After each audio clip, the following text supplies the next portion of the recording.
మహామహిమతో నిండిన కృపా సత్య సంపూర్ణుడా, మహామహిమతో నిండిన కృపా సత్య సంపూర్ణుడా, ఇశ్రాయేలు స్తోత్రములపై ఆసీనుడా యేసయ్యా, నా స్తుతుల సింహాసనం నీ కోసమే యేసయ్యా, మహామహిమతో నిండిన కృపా సత్య సంపూర్ణుడా.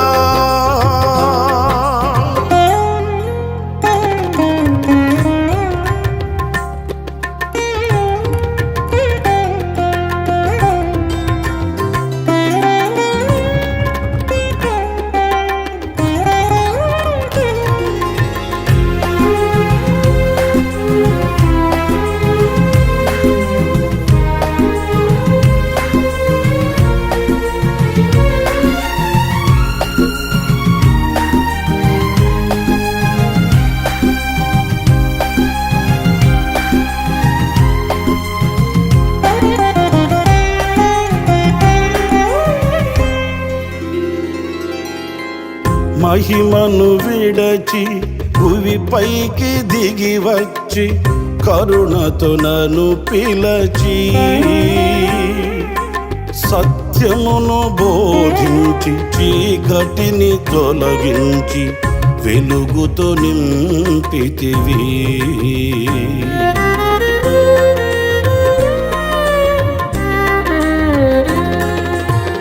మహిమను విడచి భువిపైకి దిగి వచ్చి కరుణతో నన్ను పిలచి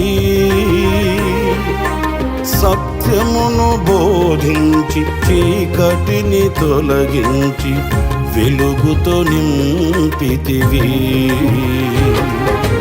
సదయుడవై నా పాదములు తొట్టిల్లనివ్వగా స్థిరపరచి నీ కృపలో నడిపించువాడవు. సదయుడవై నా పాదములు తొట్టిల్లనివ్వగా స్థిరపరచి నీ కృపలో నడిపించువాడవు. మహామహిమతో నిండిన కృపా సత్య సంపూర్ణుడా,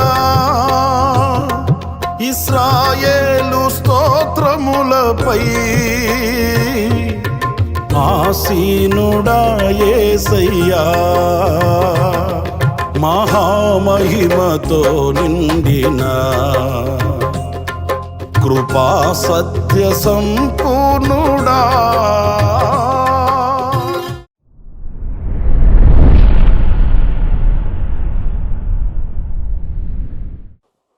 ప్రైజ్ ది లార్డ్. ప్రభు అయిన యేసు క్రీస్తు ప్రశస్త నామంలో మీ అందరికీ హోసన్నా మినిస్ట్రీస్ తరపున హృదయపూర్వకమైన వందనాలు తెలియపరుస్తున్నాను. ప్రభు మిమ్మల్ని ఆశీర్వదించి దీవించునుగాక. ఈ దినమంతా విశేషమైన కృప నా దేవుడు సమృద్ధిగా మీకు అనుగ్రహించుగాక. పురులారా, ఈ పూట పరిశుద్ధ గ్రంథంలో నుంచి ఒక చక్కటి విషయాన్ని మనం తెలుసుకుందాం. నేను దినవృత్తాంతాల 2వ గ్రంథం 7వ అధ్యాయం 14వ వాక్యంలోని మాటలు చదువుతున్నాను, జాగ్రత్తగా ఆలకించండి. నా పేరు పెట్టబడిన నా జనులు తమ్మును తాము తగ్గించుకొని ప్రార్థన చేసి నన్ను వెదకి తమ చెడు మార్గములను విడిచిన ఎడల ఆకాశము నుండి నేను వారి ప్రార్థనను విని వారి పాపమును క్షమించి వారి దేశమును స్వస్థపరచుదును. ఇప్పుడు ఇలా చూడండి, ఈ వాక్య భాగంలో ఒక దివ్యమైన దీవెనకరమైన అనుభవాలు మనకు కనిపిస్తాయి. అదేంటంటే, మన ఎడల ఆయన చేసే గొప్ప కార్యాలు. ఎప్పుడు మనం ప్రార్థించినా అర్జించినా ప్రభు సన్నిధిలో మొరపెట్టినా ఎన్నో విషయాలు ప్రభు సన్నిధిలో మనం అడుగుతుంటాము. ఆర్థికంగా, ఆరోగ్యంగా, ఆత్మీయంగా, వ్యక్తిగతంగా, అలాగే మనం చేస్తున్న ప్రతి పనిలోనూ దేవుని దీవెన ఉండాలని ఆయన కటాక్షం మనం చేరుకోవాలని, మనం చేస్తున్న ప్రతిదీ కూడా సఫలమై నూరంతల ఫలాన్ని కలుగు చేయాలని మనం ఆశిస్తూ ప్రార్థిస్తూ ఉంటాము. అయితే ఈ దివ్యమైన దీవెనలన్నీ మన మీదకు రావడానికి, దేవుని కటాక్షం మన మీద కలగడానికి, మనం ఆశించినవి ప్రభు దగ్గర మనం పొందుకోవడానికి మనం కలిగి ఉండవలసిన స్థితి ఏంటి అనేది ఈ వాక్యంలో మనం గ్రహించవలసి వస్తుంది. ఎంతకీ మనం ప్రభు దగ్గర అడగడం మనకు తెలుసు, ఆశించడం మనకు తెలుసు, మొరపెట్టి విజ్ఞాపన చేయడం మనకు తెలుసు. కానీ ఆ అడిగిన వాటిని మనం పొందుకోవాలంటే ఏ స్థితికి మనం రావాలి, ఏ పరిస్థితుల్లో మనం ఉండాలి, ఏ అనుభవానికి మనం మార్పు చెందాలి అనేది సహజంగా మనం ఆలోచించమండి. అందుకే ప్రార్థన చేసిన కాలం మించిపోతుంటుంది. ఇంతకాలం నుంచి నేను ప్రార్థన చేస్తున్నా, అంతకాలం నుంచి నేను మొరపెడుతున్నా అనే ఆ కాలాన్ని మనం లెక్క పెట్టుకుంటుంటాం. కానీ ఎందుకు ఆలస్యం అవుతుంది, ఎందుకు అలక్ష్యం చేస్తున్నాడు, నా ప్రార్థన ప్రభు దగ్గరికి వెళ్ళకపోవడానికి, ఆయన యొద్ద నుంచి నాకు సమాధానం రాకపోవడానికి గల కారణం ఏంటి అని విశ్లేషణ మనలో చాలా కరువు, కొదువ, అరుదు. నా ప్రియులరా, ఈ వాక్య భాగం మనకు చక్కగా ఓ పాఠాన్ని నేర్పుతుంది. అదేంటంటే, ఆయన పేరు పెట్టబడిన మనం దూరస్తులమేమీ కాదు, మనం ఆయనకి ఎడబాటు కలిగిన వారము కాదు, మనం ఆయనకు దూరాన్ని నిలిచిన వారం కాదు. ఆయన పేరు పెట్టబడిన జనులం మనం, ఆయన స్వకీయ సాంపాద్యం మనం. ఒక్క మాటలో చెప్పాలంటే, ఆయన విలువైన రక్తాన్ని మన కొరకు చిందించి, లోకములో నుంచి, పాపపు ఊబిలో నుంచి మనల్ని విమోచించి, క్రీస్తు అనే బండ మీద మనల్ని స్థిరపరిచి ఆయన పేరు మనకు పెట్టాడు. ఆయన పేరు మనకు పెట్టాడు. ఆయన పేరు పెట్టబడిన జనులం మనం. అయితే ఆయన పేరు పెట్టబడిన మనం ఎలా ఉండాలి, ఎలా నడవాలి, ఎలా జీవించాలి, ఎలా ఆశీర్వాదాన్ని పొందుకోవాలి అని వాక్యం మనకు స్పష్టతనిస్తుందంటే, మొదటిగా తమ్మును తాము తగ్గించుకొని, నా పేరు పెట్టబడిన నా జనులు తమ్మును తాము తగ్గించుకొని. ప్రియులారా, ఇది చాలాసార్లు మనం చదువుతుంటాం, కానీ ఆ అనుభూతికి రావడం కష్టతరమైపోతుంటుంది. మనం ఆయన పేరు పెట్టబడిన జనమే, కానీ ఆయన పేరు పెట్టబడిన జనము ఎలా ఉండాలి? తమ్మును తాము తగ్గించుకున్న స్థితిలో ఉండాలంట. ఎవరో మనల్ని తగ్గించడం కాదండి, ఎవరో మనల్ని తగ్గించి మాట్లాడడం కానీ, తగ్గించి చూడడం కానీ ఎవరి వలన కలిగేది కాదు. మనకై మనమే తగ్గించుకోవాలట. ఇది ఒక వింతైన అనుభవంగా మనకు కనిపిస్తుంది. ఎందుకంటే మన మీద మనకు ఒక మంచి అవగాహన ఉంటుంది, మన మీద మనకు ఒక ఎస్టిమేషన్ ఉంటుంది. నేను చదవగలను, నేను సాధించగలను, నేను వెళ్ళగలను, నేను ఉండగలను, నేను అనగలను, ఇలాంటివన్నీ మన గుండెల్లో నిండుకొని ఉంటాయండి. ఏమండి, నేను ఒక మాట చెప్తాను, మరి ఇన్ని నిండుకొని ఉన్న మనం తగ్గించుకొని ఉండడానికి సాధ్యపడుతుందా? ఎందుకు దేవుని సముఖంలో మనల్ని మనం తగ్గించుకునే స్థితికి మనం రాలేకపోతున్నామంటే, మన గుండె నిండిపోయింది. దేని చేత? మన సామర్థ్యత చేత. మీకు బాగా తెలిసిన చరిత్ర చెప్తాను. ఫిలిష్తీయులు దావీదు మీద పలుసార్లు విరుచుకుపడుతున్నారు. 1-2 సార్లు దావీదు ప్రభు దగ్గర ప్రార్థించి వాళ్ళని జయించాడు. కానీ తలపోసుకోవడానికి మరొక విశేషమైన మాట చెప్తున్నాను. ప్రియులారా, మరలా ఫిలిష్తీయులు దావీదు మీద విరుచుకుపడి దండెత్తినప్పుడు యథావిధిగా దావీదు వెళ్ళి ప్రభు దగ్గర ప్రార్థించాడు. ప్రభు అన్నాడు, నువ్వు వెళ్ళొద్దు, నేను చెప్పేంతవరకు ఆ కంబడి చెట్ల కొనల ఆకుల యొక్క శబ్దం వినేంత వరకు అక్కడ మౌనంగా కూర్చోమన్నాడు. ఇక్కడ మనం ధ్యానించవలసిన విషయం అంటే చెప్పనా, దావీదు అన్ని సామర్థ్యత గలవాడు. ఒక్క చిన్ని రాతితో గొలియాతుని చంపినవాడు కాడా? మేకపిల్లలు చీల్చినట్లు సింహాన్ని చీల్చినవాడు కాదా? ఎలుగుబంటిని చీల్చి తమ మందను కాపాడుకున్నవాడు కాదా? మరి ఇంత చేయగలిగిన సామర్థ్యత గలవాడు మౌనంగా కూర్చో అలా అంటే ఎలా తగ్గించుకున్నాడు? ఇది నేను తగ్గించుకొని ఇది మౌనంగా ఉండే కాలమా ఇది? శత్రువు నా మీద విరుచుకు పడుతుంటే, శత్రువు కాలెత్తుతుంటే, దుమ్మెత్తుతుంటే, కన్నెర్ర చేస్తుంటే, నేను చేతగాని వాడు వల్లే చేతులు ముడుచుకుని కూర్చుని ఉంటే నాకేం విలువ ఉంటుంది అనుకోవాలి కదా. మరి అంత సామర్థ్యత గలవాడు దేవుడు అతన్ని కూర్చో, నేను వచ్చేంత వరకు కూర్చో అలా అనగానే మౌనంగా కూర్చున్నాడు. ఎవరో తగ్గించడం కాదు, తనను తాను తగ్గించుకొని ఎంత ఉన్నప్పటికీ ప్రభువా ఏదైనా మీరు చేస్తే నాకు ఆశీర్వాదం, మీరు వస్తే నాకు విజయం, మీ వలన కలిగితే అది శాశ్వతం అని తనకు ఎంత ఉన్నా దానిని చూడట్లేదు, దైవశక్తి మీద ఆధారపడ్డాడు. ప్రియమైన వారలారా, ఈరోజు మనం అనుభవించే ఓటమికి కారణం ఏంటి? మన శక్తి మీద మనం ఆధారపడి, మన టాలెంట్ మీద మనం ఆధారపడి ఏదో నేను చేయగలను అని సాహసించినందువల్లనే కదా సతికిలబడుతున్నాం. మన పితరుల చరిత్ర గ్రంథాలలో మీరు చూడండి, వారు ఎంత శక్తి కలిగిన వారైనప్పటికీ తమను తాము ఎంత తగ్గించుకొని ప్రభు సన్నిధిలో విధేయులయ్యారు అని అంటే మనం నేర్చుకోవడానికి ఎంతో ఉందండి. అబ్రహాము దేవునితో స్నేహం చేశాడు, కానీ దేవునితో మాట్లాడేటప్పుడు అబ్రహాం దేవునితో తనకున్న అనుబంధాన్ని బట్టి విర్రవీగిపోలేదండి. నీ దాసుడు అని మాట్లాడుతాడు, సాష్టాంగపడి నమస్కారం చేశాడు. దేవునితో మాట్లాడేటప్పుడు వినయ విధేయతలతో సాహసించి ఇదొక్క మారు నేను మాట్లాడుతున్నాను అని సొదొమ గొమొర్రా పట్టణం గురించి మాట్లాడేటప్పుడు ఆయనలో ఉన్న వినయము విధేయత ఇట్టే మనం గుర్తుపట్టవచ్చండి. ఈ రోజున కాస్త మనకు ఆధ్యాత్మికమైన విలువలు మన దగ్గరకి వస్తే కలిగి ఉంటే ఈరోజు ఏ స్థితిలో మనం ఉంటున్నామండి? కాస్త మనం భక్తిలో నిలిచిన వారమే అయితే మన మాటలు కానీ, మన పోకడ కానీ, మన స్థితిగతులు కానీ ఎలా ఉంటున్నాయి అనేది మరలా నేను చెప్పాల్సిన అవసరం లేదు. ఆయన పేరు పెట్టబడిన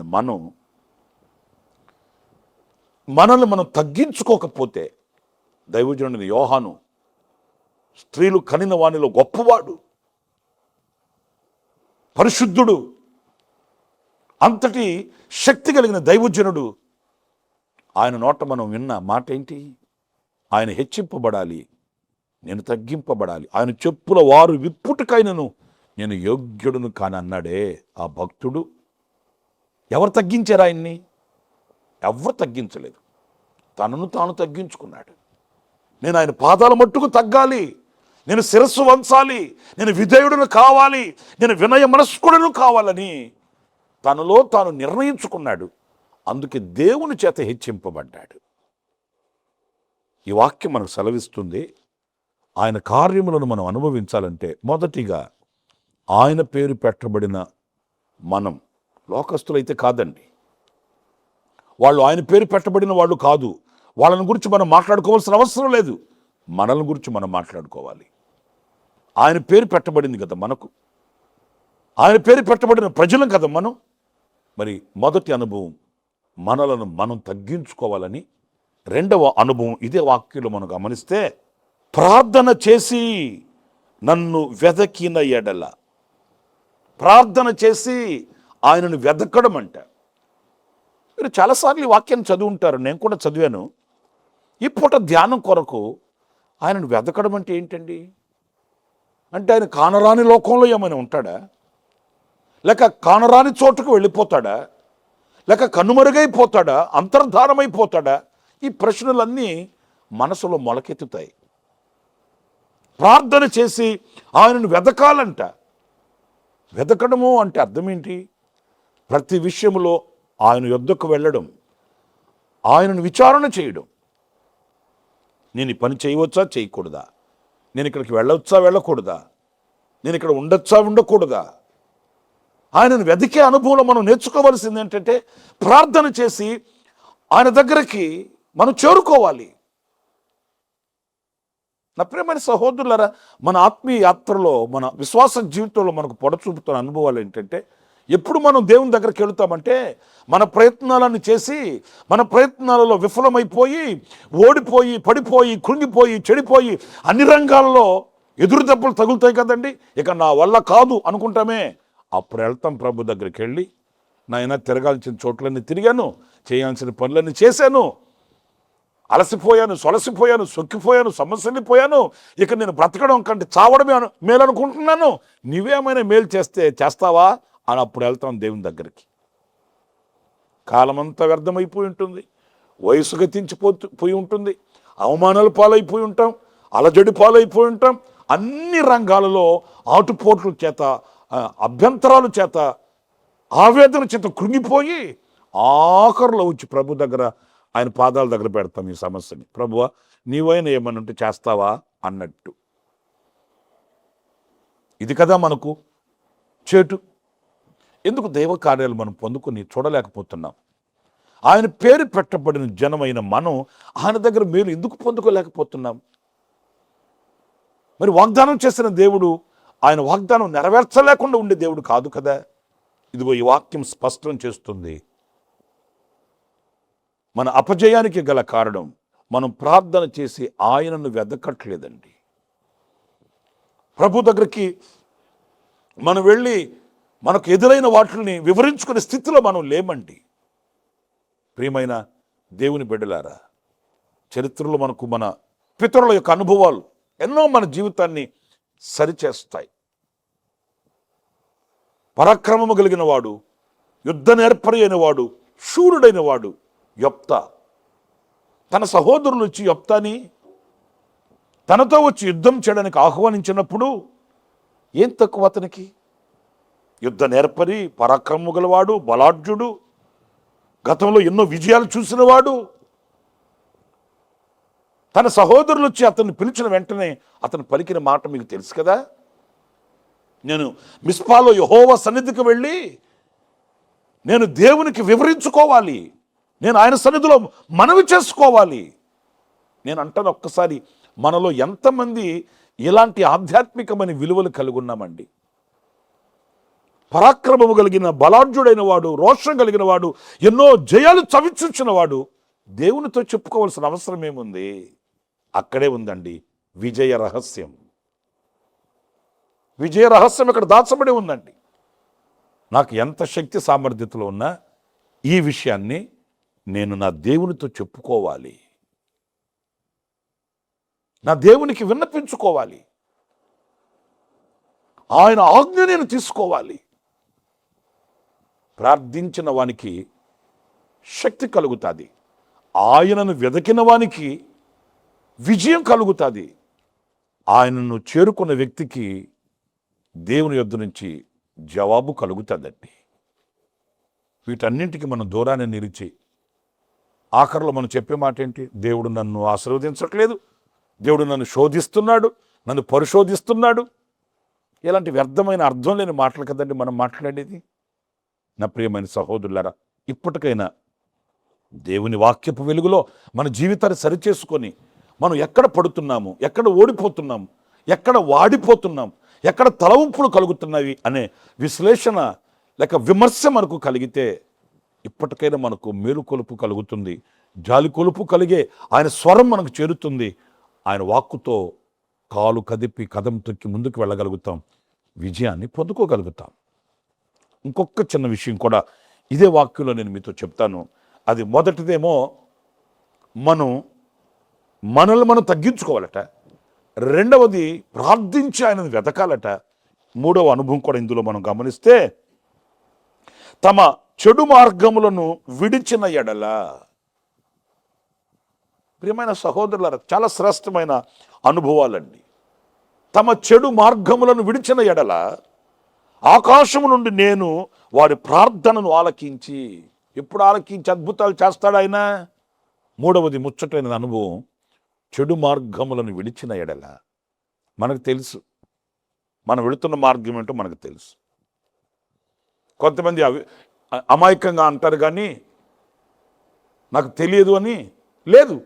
మనం వెళుతున్న మార్గం మనకు తెలుసు, దేవునికి తెలుసు. ఇది నేను చెప్పే మాట కాదు, భక్తుడైన యోబు చెప్పిన మాట. నేను నడుచు మార్గము నా దేవునికి తెలుసు. దైవజనుడైన యోబు చెప్పాడు ఈ మాటని. దేవునికి తెలుసు. దేవునికి తెలిసిన ఆ మార్గం మనం ఏ మార్గంలో ఉన్నాం, ఏ స్థితిలో ఉన్నామని మనకు తెలుసు. అందుకే యోబు భక్తుడు ఇంకొక మాట కూడా ఏం చెప్పాడు, నీ గుడారంలో నుంచి ఆ చెడుతనాన్ని తీసివేసిన ఎడల, నీ చేత అపవిత్రత ఉన్న సంగతి ఎరిగి దానిని తొలగించిన ఎడల. మనకు తెలుసండి, కాకపోతే తెలిసిన దాన్ని సమర్థించుకుంటాం మనం. ఇది కూడా తప్ప, ఇది కూడా పాపమా, ఇది కూడా అంటే అని సర్దుబాటుకు వస్తామే కానీ దిద్దుబాటుకు మనం దిగిరామండి. దిద్దుబాటు చేసుకుంటే క్షేమస్థితికి వస్తాం. సర్దుబాటు చేసుకుంటే ఏమొస్తుంది?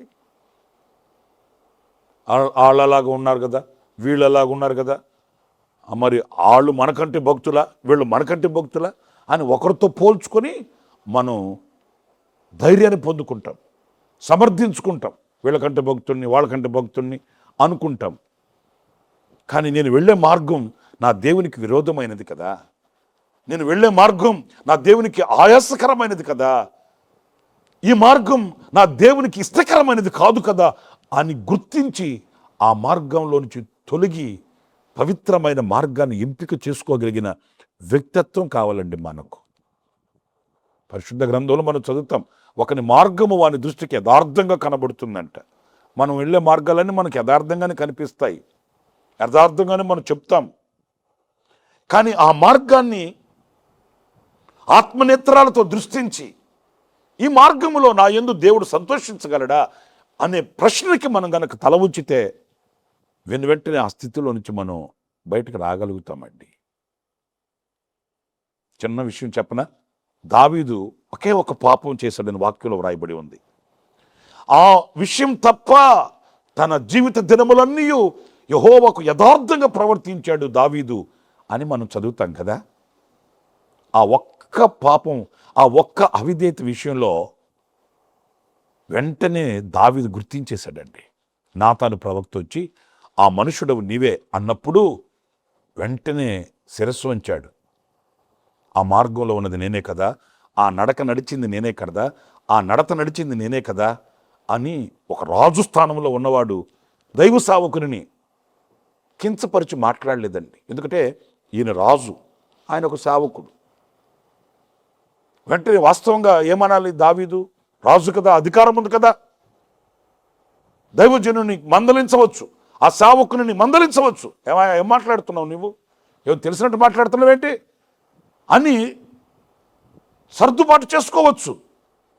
కానీ ఇట్టే గుర్తుపట్టాడు దావీదు, పశ్చాత్తాప్తుడయ్యాడు. అయ్యా నేను పాపం చేశాను, హిస్సోపుతో నా పాపాలు కడుగు, హిమము కంటే తెల్లగడను మార్చు, నేను అవివేకినయ్యాను, ద్రోహినయ్యాను అని పశ్చాత్తాప్తుడై కన్నీళ్లు కార్చి ఆ చెడు మార్గాన్ని అంతటితో విడిచిపెట్టి తొలగిపోయాడు. మరలా తమ జీవితంలో దేవునికి ఆయాసకరమైన ఆ మార్గంలో అతను వెళ్ళినట్లు లేఖనంలో మనం చదివితే లేదండి. ఇంకెప్పుడు ఆయన అలాంటి మార్గంలో వెళ్ళినవాడు, ఎందుకంటే ఆ మార్గాన్ని విడిచిపెట్టాడు, సరిచేసుకున్నాడు. చివరిగా మాట చెప్పన, దావీదు సింహాసనాన్ని దేవుడు స్థిరస్థాయిగా స్థాపించి పెట్టాడు, స్థిరస్థాయిగా స్థిరపరిచేశాడు. దావీదు సంతతి వర్ధిల్లింది. దావీదు సింహాసనం స్థిరపరచబడగా ఆ సింహాసనానికి మన ప్రభు అయిన యేసుక్రీస్తు ఆసీనుడయ్యాడు. అతని తరము, అతని సంతతి దీవించబడింది. శాశ్వత కాలం దేవుని కృప పొందుకున్న కుటుంబముగా నిలిచిపోయింది. తమ మార్గములను విడిచిపెట్టాడు గనక.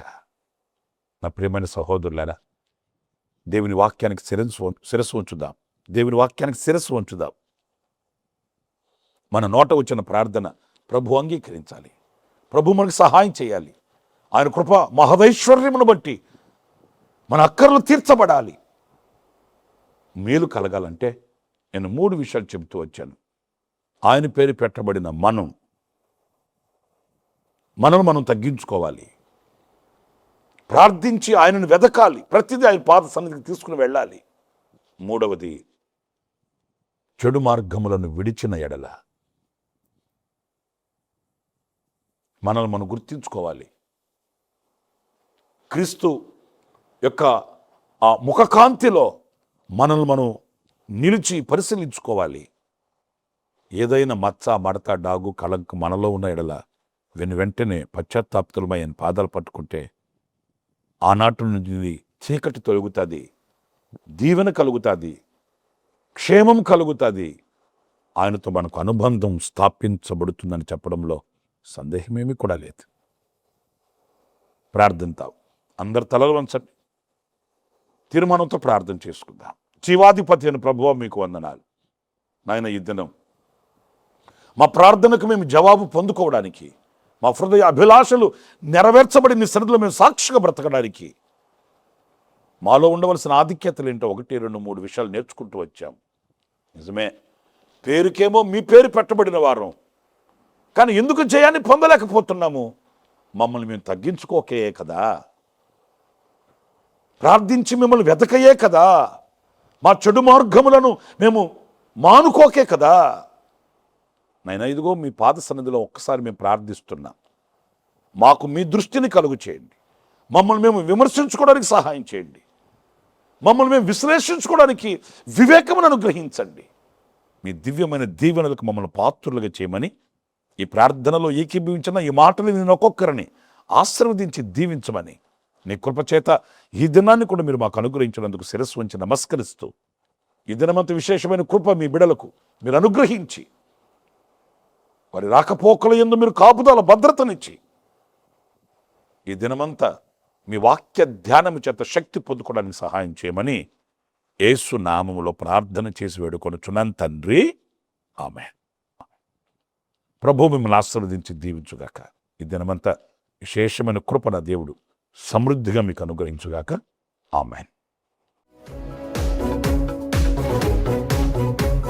ప్రతిదినము ఈ అనుదిన కృపాను సందేశముల కొరకు, ఇంకా మరిన్ని ఆత్మ సంబంధమైన సందేశాల కొరకు ఈ మా యూట్యూబ్ ఛానల్ ను సబ్స్క్రైబ్ చేసుకోండి.